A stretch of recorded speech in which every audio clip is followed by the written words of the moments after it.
Hello everyone, welcome back to my channel.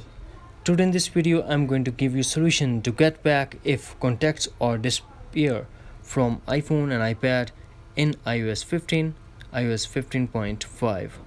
So without wasting any time, let's get started. First of all, we are going to launch settings, then tap on Apple ID profile.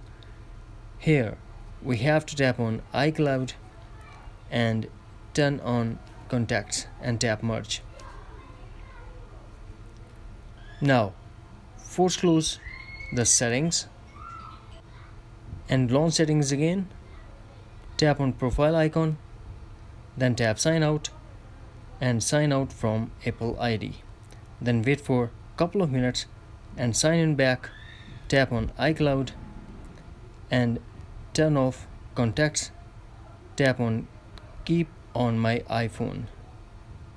Now we have to wait for a couple of minutes and force close all the apps that are running in the background and tap on phone app, tap on contacts, and you will get back your contacts in iPhone.